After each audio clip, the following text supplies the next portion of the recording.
friends, welcome back to the Film Alchemist podcast, the show where we look at movies we love, break them apart, to find out what gives them their magique.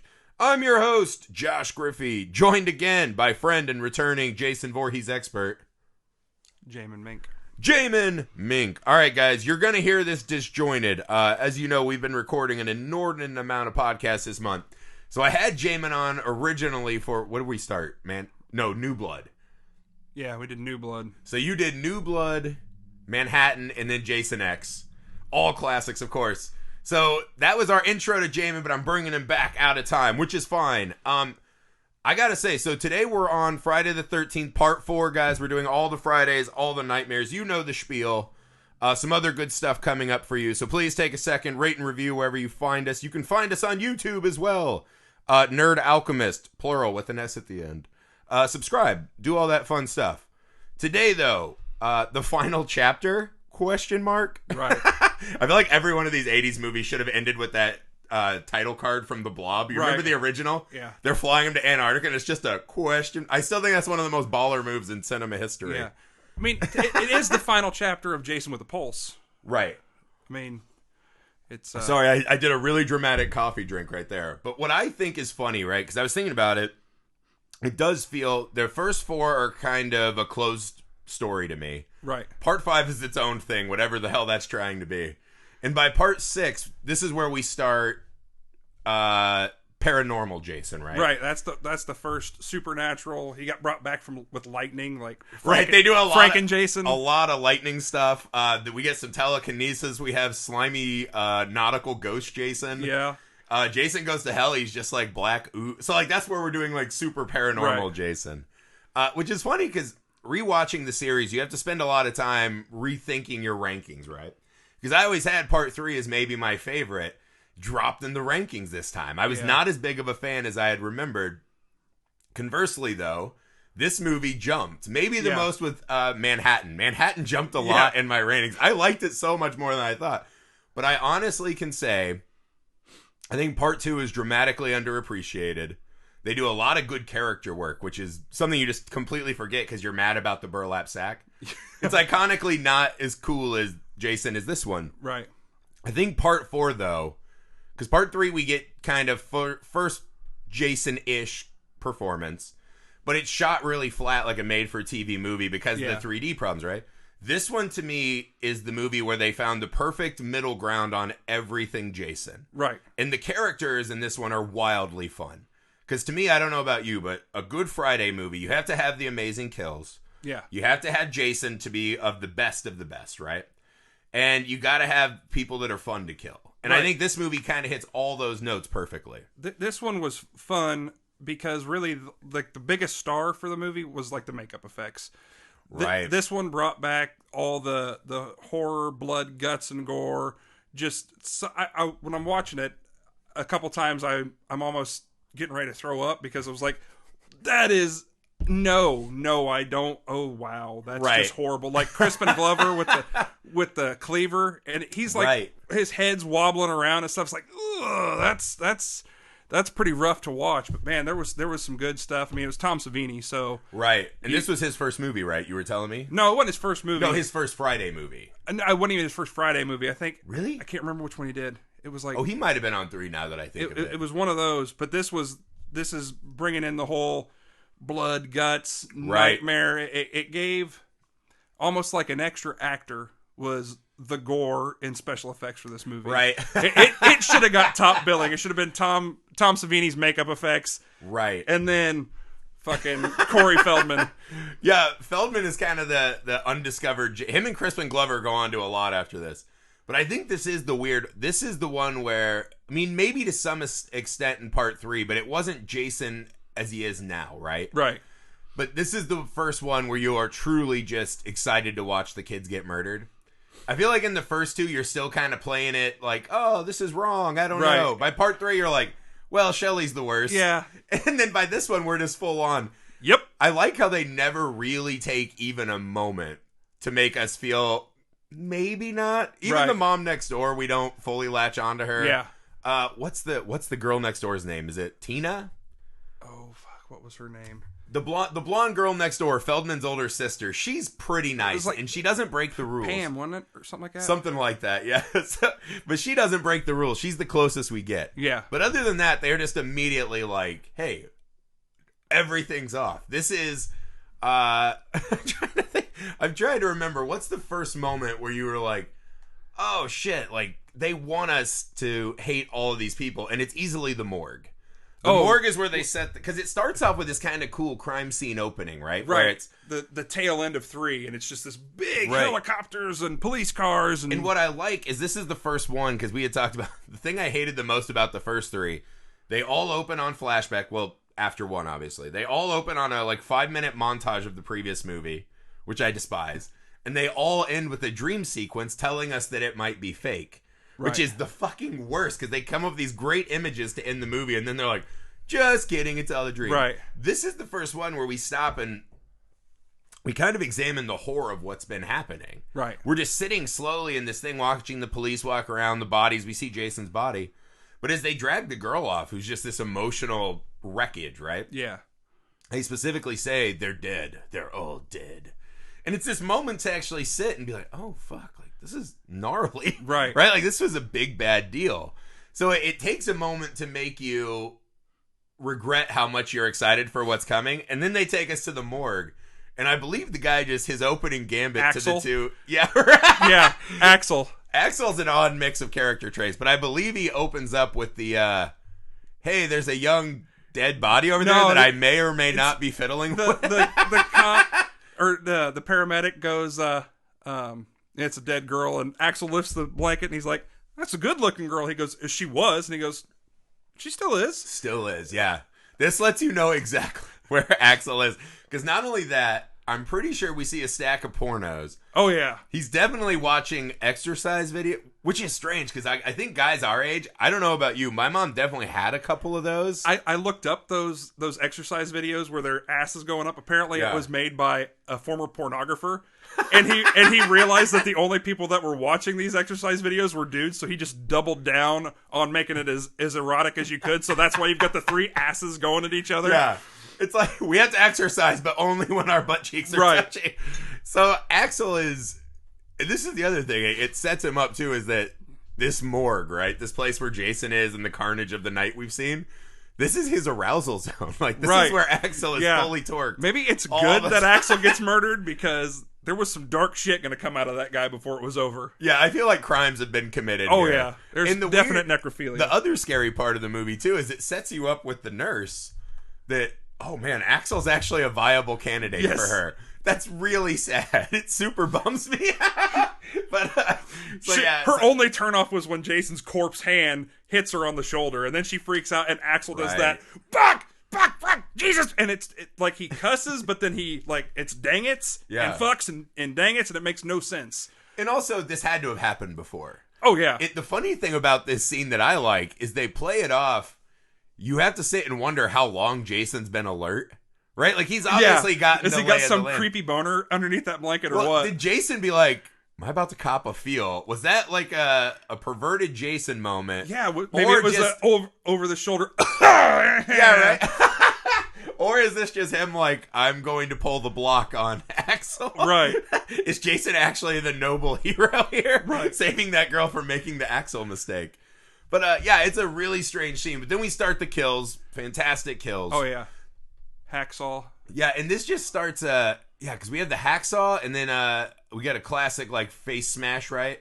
That's later. The nurse gets pinned up against the wall, and then he stabs her, and then unzips her with the fucking knife. Well, this is the part, because this is where that kill especially is so extra. Yeah. It felt like for me, even in the Friday series, I remember when they did the handstand chop in half in part 3, it was, woo!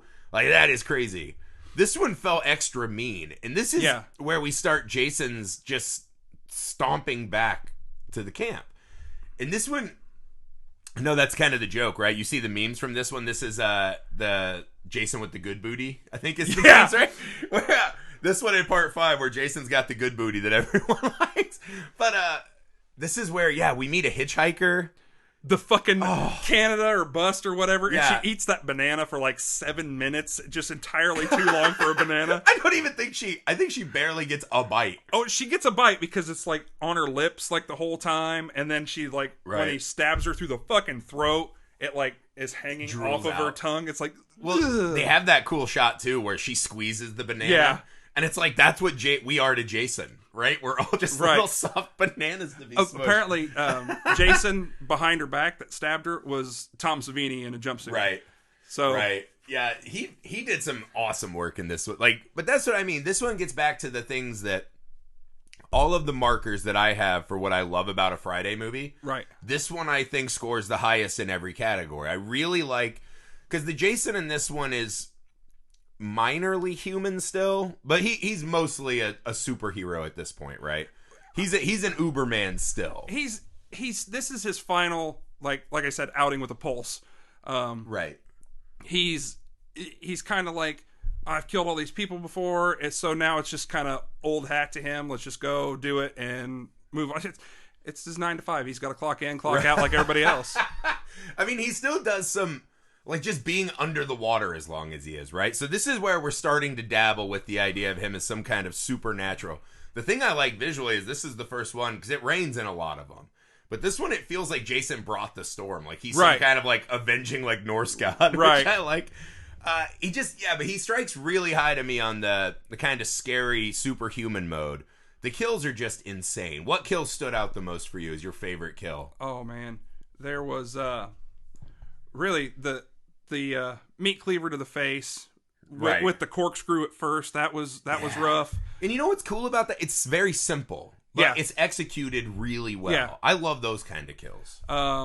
What's his name? The pretty boy in the shower with his virgin girlfriend. That was rough to watch, where he just keeps pushing until it's just nothing left but goo. A fucking face pancake. Yeah. And that one's extra sad too, because you're like, man, this girl did nothing. She like fell in love with this nitwit, and now she's she dead. gave it up though, because she was kind of anti. She was talking to her friend early, like, "What about your reputation and what?" And she's like, "Ah, whatever." And this girl but finally. That's what makes it sad. Is she finally love can't caves. even protect you from fucking Jason. No, because axes go through doors. She didn't get the ring. She didn't get the ring, dude. That's what happened to her. I mean, it is really sad. That's what I think is cool, man. They do such a good job with him, moving him around the plot in this one. I just thought it was cool. Yeah, I think for me, the face getting smashed all the way in. That was bad. That was brutal. And then when he throws the twin out of the second story window, and she hits the car. Yeah, that's like one of the best throwouts ever. Dude, but that and the nurse, there's this extra brutality to Jason now, right? Because in part 3... he still feels a little bit on a mission. He's kind of seeking. He finds the mask. It's a girl he maybe had seen before. We got into that. There's like this whole allegory of her dad was Jason and raped her. Like, it gets really intense, right? So there's a lot of extra going on. This one is the first one where Jason almost has an artistic flair now. Right. Like, him and his mom always loved posing the bodies, which can you explain, what is the posing the bodies? We might have done this in one of our other episodes, but it's the question I walk away from all of these with. Is why he knows where these kids are. He doesn't need to hear the scream to stalk them. Maybe it's just like exercise porn to Axel. He knows where he's going, and he knows that eventually someone will come back, and he just really wants to really disarm him. Like when Pam, whatever her name is, opens the door and there's Crispin Glover like spiked to the fucking wall. That one's nuts. Yeah, that one is fucking and then when he nuts can't get through, he just rips the nails. God damn. That's what I mean. There's an extra brutality to him in this one, which is funny when you mix it to, that was a really cathartic kill. Now I gotta go. Right. How am I gonna pose these kids? Right. It's like, let's see. You know? But that's what I mean. Why? What is it about this that Jason, is it just the extra degradation? He just has so much hate. Much hate. He's just the embodiment of all the hate and anger and everything that he's you could ever be. He's the little murder steam engine that could. Yeah, he's the little steam engine that could.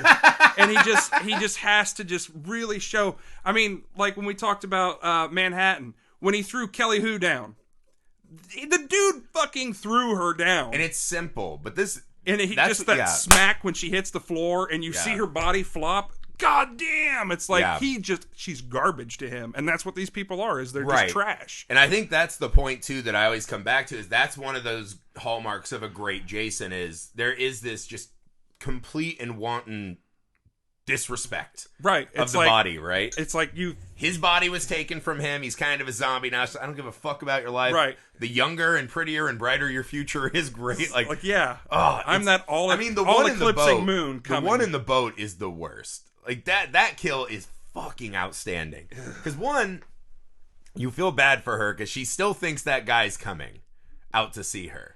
And he's in the middle of, I guess I'll cheat with this hot twin. What could go wrong? Like a total fucking rube. Goddamn. So you feel extra bad for her, but that kill is fucking intense. Yeah, it's rough. And like she does that gurgle while the knife's going up and down. And oh, goddamn. Yeah, I was telling you, I read on set that the guy who played Jason threatened to walk off the movie because of this scene. He was...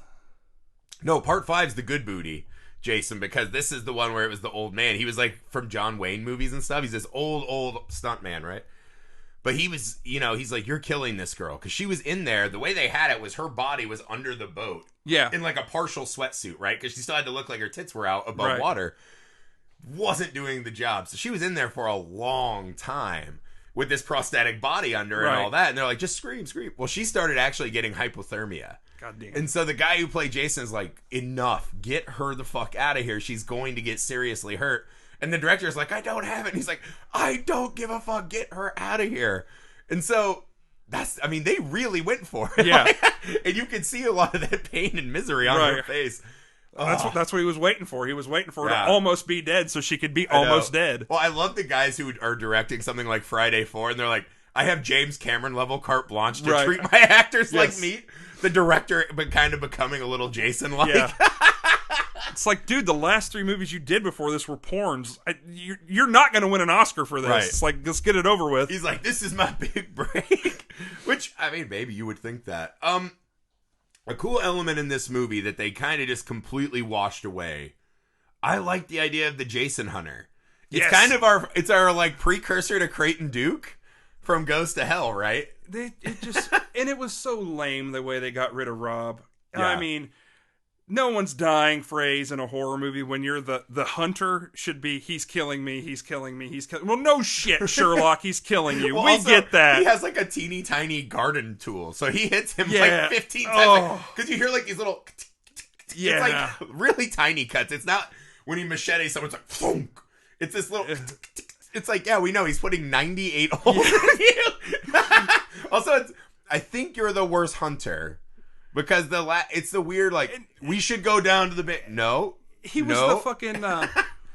if you remember, he was the brother of the girl from, like, 2, wasn't it? And, like, her scene was cut because it was a sex scene, but it turned out she was only, like, 17 when she filmed it, and it was a whole big, like, child pornography thing. Oh, woof, yeah. They're like, yeah, we gotta cut this, but that was his, that was supposed to be her brother. Those pesky child porn laws. Right.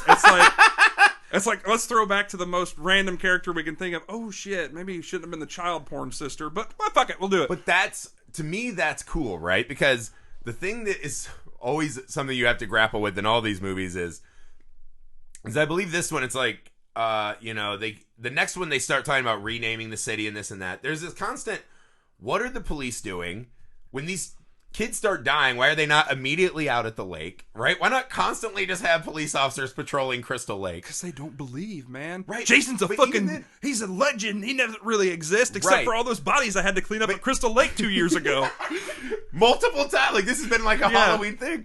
But even imagine that mom's like, this is still a cool place for me and my 2 children to... Yeah, Mrs. Jarvis, the world's greatest mom. Yeah. Well, they constantly don't have the door locked. They're just like, we'll let Gordon just run about. It's like, you're old enough to read a newspaper. Right. So I know the information era is not upon them yet, but... Did Jason just not care they lived there until Pam hit puberty? It was like, uh-oh! It was the other side of the lake. Yeah. He's like, well, it done cleared out already. He had to walk all the way over. I gotta walk my ass over here. Yeah, it's fucking insane. But the fact that people are still coming, it is the weird thing you have to grapple with. So I like the idea of taking a character, no matter how small, right?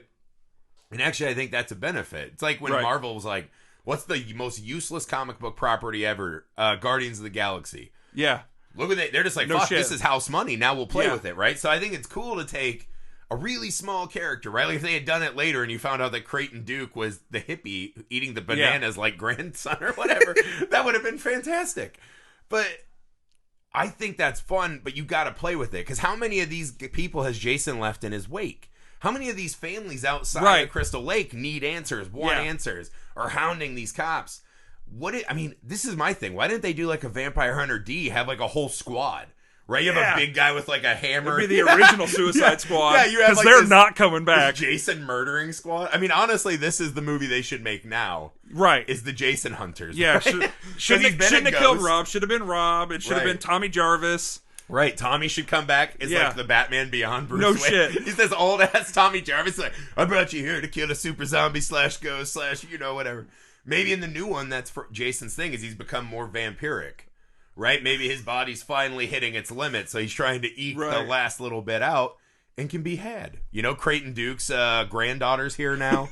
They just pull all the greatest hits. You know, what's her name? Alice with or whoever had the mind powers. Tina, yeah. God damn, I hated Tina. No, but that's what I mean. We need a super squad. And this movie hitting on that is really fun. Again, they don't get to it. By the time they get to it in Jason Goes to Hell, there's like a whole extra layers to Creighton Duke that is just way off. But I thought this was a cool ad. They just they brush past it so fast because the movie functions as, here's our slaughterhouse with the kids, and then here's this little house with a family. So they're trying to play it both ways, right? Here are our slaughter kids, and then here are the people we can care about. Right. And they never really, the storylines don't meld super well. That's the hard part about this one, is because it's a Friday the 13th. And it's a horror movie that knows it's a horror movie, but kind of has a story. It's like, fucker, play this out just a little bit. I like Tommy with his fucking makeup stuff. I mean, well, Jarvis he made that fucking puppet thing at one point. First off, I'm like, he's really good. He should be making money. He's really good. But the Jarvises work. I think it'd be cool if those kids, because the kids are so strange, right? What if the kids are there on even like a Blair Witch Project thing, right? Just give them some reason that they're melding. Because the other thing they do with the mom is like when Tommy's like maybe about to jerk off for the first time, watching the couple make out, and the mom comes in and is like, oh, and closes the curtains. I'm like, what did you think was going to happen? Yeah. Who did you think you were bringing into that? Pulls her fucking blankets up and kisses him. And at that point, she realizes she kissed her son on the cheek while he had a fucking Titanic boner. And then she walks away. This is how serial killers are made. Yes. This is how it happens. It's like you should have shut the door and just let it go about its piece. Just be quiet. And then check on him about 20 minutes later. Right. But this is the part to me. Maybe pick up the sock. Maybe leave the sock. Tommy can do his own laundry. He's old enough. Yeah. He can use that little monster to pick up the sock. But I think if you had found a way to use Tommy's older sister and the hunter in a more proactive way, that's the only knock I have on this movie. To me, it doesn't really matter that much, because by the end, what we get is our Tommy Jarvis trilogy, which I think is some of the best stuff they've done in the series. I mean, let's be honest. Out of every horror movie that anybody's ever watched, and the killer's down on the ground, what's the first thing you say? I'm going to chop that motherfucker one more time. Yeah. And then Tommy does. It's like, thank you. The fucking kid is the one that gets it. And he doesn't stop. He almost gets got, though, because he makes the rookie mistake of going for the hug a hair too early. Yeah. But, I mean... And that's the power of Jason, because his fucking head got sawed in half, and he's still kind of coming. All the way fucking caved in, yeah. But, I mean, I feel like there is just one misstep, because...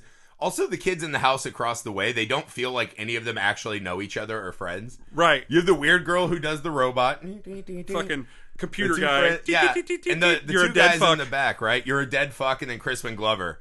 Clearly not friends with anyone else in this house. No fucking chance.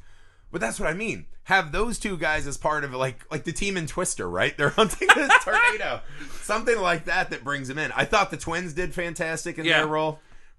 Were they actually the Doublemint twins? No, I mean, I'm probably somewhere along the line.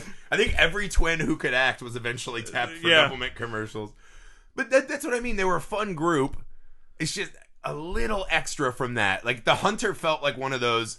They had it. They had it right there, and they just squandered it. Maybe that was the goal. Is they just want to show just how you can't get a fucking way from him. It's like, this is what this guy has dedicated his life to: is stopping Jason.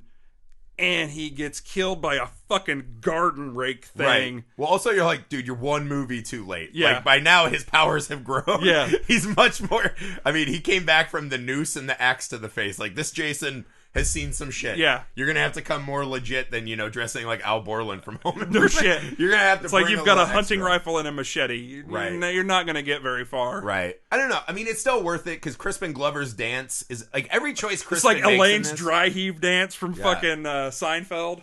It's so special. We can't verbally describe it to you, nor am I able to mime it. I wish I could do the dance right now on camera. It's special. Watching him in bed with the girl, everything he did in this movie was interesting to me. Because when he goes in and asks her, just like, because that's like 101, right? If you've ever had to ask a girl if it's good for her, you know it's not. You know it's bad. You know it's not, right? Like, just like all of us, you know when it's going well, right? We're like human cats, the purr. You can tell the purr's happening. But it kind of works out for him, right? He's on a little bit of an uptick. He's really, really good in this movie. It was very special. But I think Feldman even steals the show. He is so dynamic in this movie. For how little he's asked to do, shockingly. That's kind of what the problem with Corey Feldman is. He was a really good actor, and he had his brush with A-list, and then he kind of fell off. It's like, dude, you should have stuck in B movies. Because, I mean, can you imagine, like, the Tommy Jarvis trilogy actually, like, keeping pace with Corey Feldman's age as opposed to the fucking weird time warp into the future? Right. You know, and then you could have set up an actual good nemesis for Jason to have, like, everywhere he goes, there's fucking Tommy to stop his ass. Right. You know, but instead we get... you get a little Van Helsing thing on him, right? Yeah, you just get this little bit here and a little bit there. Like I said, he's the only horror hero that has brains one to keep chopping even after they're down. Right.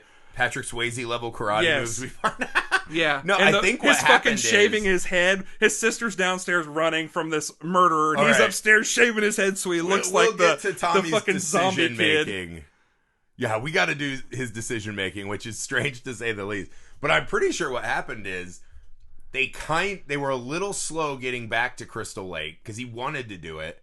And by the time they decided, he had already signed on to Goonies, and it was over. Like his rocket ship to fame was official by that point. Apparently, but he always said he still wanted to keep doing the scene in 5, right, with Tommy. Apparently, that was in Corey Feldman's backyard. Yeah, they're just like, we have like a couple hours. Yeah, do it it's right like now. I've got 45 minutes, so get your asses out here, and I'll be Tommy Jarvis for a minute.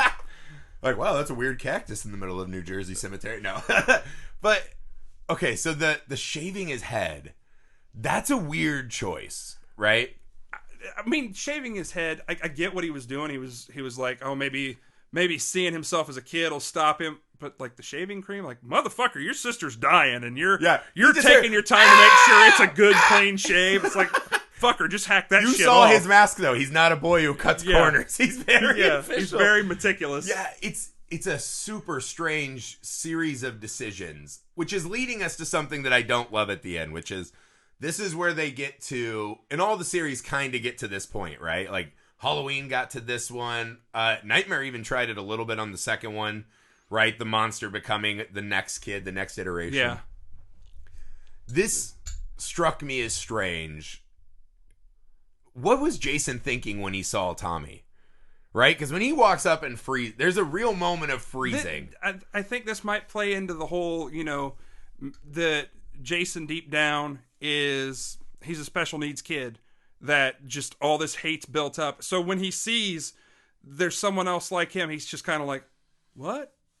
And then it backfires horribly. But that might be the last instance of humanity in Jason before, I think by the machete fall. Part 6 is the next time we see like a moment where there's one moment with him and that little girl in the cabin. I don't even think it was I think he was going in for the kill, and he's like, ooh, more meat, and decided that, it's like a shark with blood in the water. You can eat that bleeding guppy, or fuck it, there's a whale down the road I'm going to go get. Well, this is almost, there is this part that maybe Jason looking at him for one moment, maybe that's it, right? Maybe it's just the tide of the hate subsides for a minute. Yeah. And he has one brief moment to remember back to who he was. Yeah. Which is weird, because to see Jason as he was, we've always been told it's this horrific story, right? Of a kid who is deformed and has all these special needs. And, we assume he's bullied, all this. He wasn't taken care of.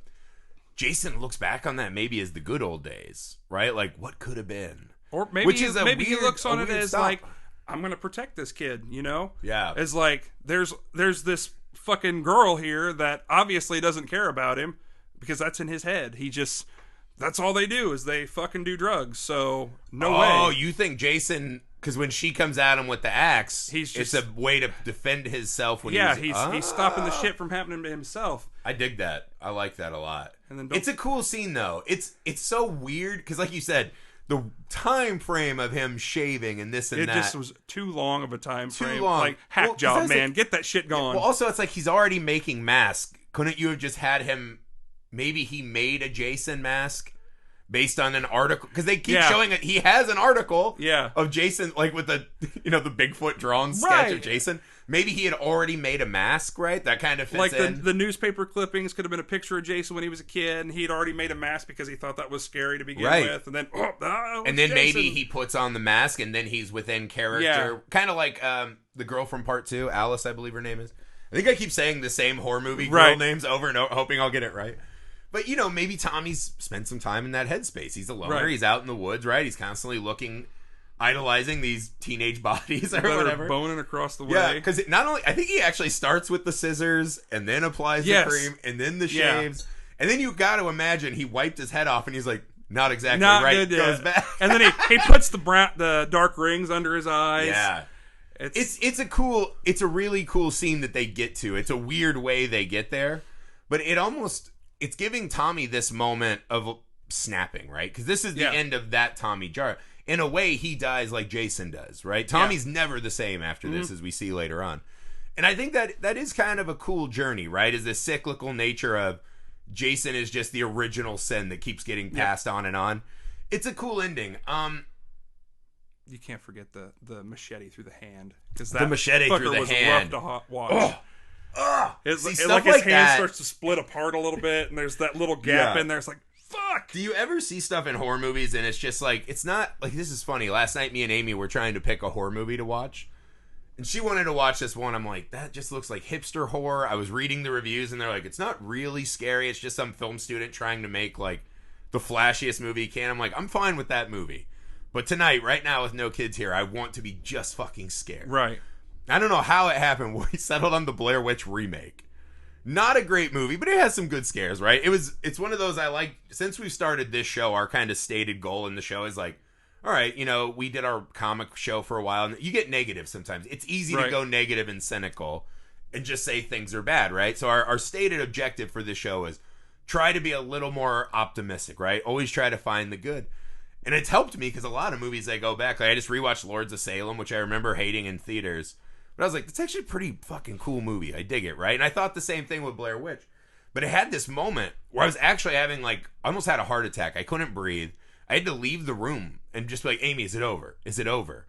Because there are just some things that are just too gross and weird. And it's when she's crawling through that little underground tunnel. And she's this little skinny woman, but she's like stuck. Right. And that's like my all-time biggest fear, right? Like even when I watch The Descent, I have to skip the spelunking moment. Because like I can't, I almost died. And that's, Amy's like, it's not scary. I'm like, it's not scary to you. Yeah. But like, for you, the hand thing. For me, anything with eyeballs. Anything I where there's do. like webbing or like the Evil Dead remake with the fucking box cutter through the tongue. I cringe. Yeah. I fast forward that shit every time. Yeah. To this day, I've never seen that. You've never just like absorbed it. Where I've just absorbed it. Like I see her start to push. I'm like, nope, get the fuck out of my face. There are some, and that's one of the things I like about when movie, because obviously they're trying to get you these big Jason things. Sometimes just that little stuff is just the scariest thing. It's the little stuff that you just like... Mine is Clockwork Orange, where they have his eyes all where peeled they're peeled open. That's and my absolute... They're dropping the fucking eye drops If in. someone did that to me in an underground cave, I would just be like, kill me! Right. It's over! But, man, that hand thing is just fucking gnarly. And, okay, so now we get to the ending, right? So this is where we do our... Do you think at the end of this... Tommy has embraced the Jason, right? They kind of play it as a passing of the torch. I don't think he's embraced the Jason. I think he's tainted by it. I think that's what the build-up is to why he goes to the Nutso farm in the next one. Right. Is he's just... The hate is so imbued into Jason that once he's finally dead, it has to go somewhere, and it just kind of rubbed off onto Tommy. Right. Well, that was my thing too. Is that this felt a little Jason Goes to Hell? I mean, again, because they have Creighton Duke and this, it does feel like that trauma, right? Because he's now seen all these people murdered. He has to break. The part about that is a little sticky with me is the way he comes about killing. I don't think breaks him as a murderer, right? Right. As he's defending his sister. He's not killing out of like some if you look horny at it, need to kill. Like Jason is, maybe it was just the hand twitch was a death rattle, so to speak, and that's when he keeps chopping. Because even his sister's honest, like, Tommy, and I'm like, don't tell him to don't stop. tell He's him to saving stop. you. Yeah, like stop berating him. It's Right. not like he's jerking off to the kids next door. He's Right. doing something good now. Yeah. You know what I mean? I mean, because there couldn't have been much left. Once that machete, he slid down that, and you see his head kind of start to bop open. Oh, the sliding down the machete Yeah. is just the coolest. This movie has so many cool moments Tom like that. Savini, It's goddamn. amazing, yeah. Fuck yeah. Yeah, that was my thing too, is I didn't love the crazy eye Tommies as much in this one. They do it really well in the next one. Right. Because again, I don't see this being like a start down the darkness because he's doing something heroic. But then I guess you're saying the trauma of, you know, like the mom and everyone else he has to see murdered, that would maybe impact him wrong. Yeah, like but also you got to imagine if Jason's Tommy a nuclear leads bomb, that radiation, you're the going to get a fallout. tumor. Yeah. Well, this is the weird thing too. I was like, the mom is also putting him in wildly dangerous situations constantly. Like again, knowing that the Jason murders have happened all this time, someone's gone at the hospital, and they're like, hey, we brought home a shady drifter. I'm going to take him up to my bedroom alone. Yeah. And the mom's just like, well, I'm not getting off the couch. Have a good day, Rob. We're at loggerheads because I'm not stopping what I'm doing. And you're Yeah. like, this lady has put this kid in danger constantly. And that's why she had the shitty off-screen kill. Yeah, that was sad, man. It was just a scream, and we're done. That's another character that can come back in the Jason hunting squad. Tommy's mom. Is the old granny. Maybe now she has like a laser chair like Professor X with all these guns and stuff. Gunboat. That's what they can call her. Gunboat Betty. That'll be her name. If you want to see Gunboat Betty fight Jason, let us know. That's it for Friday the 13th Part 4. In summation, where do you rank this among? Oh, I think this could be my number one. It's in my top 3 for sure. Top 3. It's definitely X Manhattan in this one.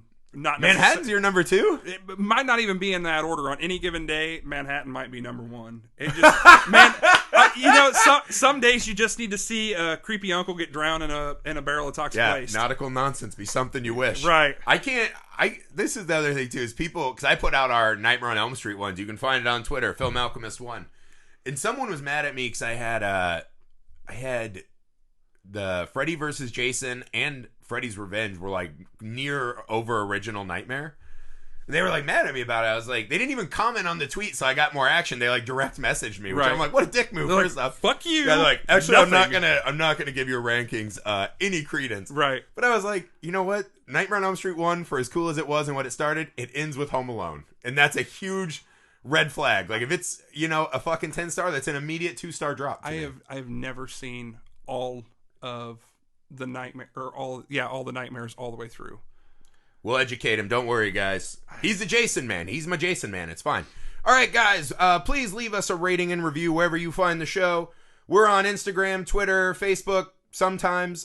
Film Alchemist Pod, cast@gmail.com. Hit us up with everything you want. We still have all the Fridays. We still have Freddy vs. Jason. We still have The Lighthouse and 2 other movies that we're working on. Parasite isn't going to come to Indiana in time because we fucking plebs, man. We don't get the good stuff. Yeah. Sadly. But we'll get that to you when we can. And next month, The Pod Breaks Bread. These are dinner movies. We got Texas Chainsaw Clue, The Invitation, among many others. So stay tuned. Thank you, guys. Again, share, rate, and review. And me and Jamin will be back for Part 5. Which is Part 5? Part 5's New Beginnings. New Beginnings. New Beginnings.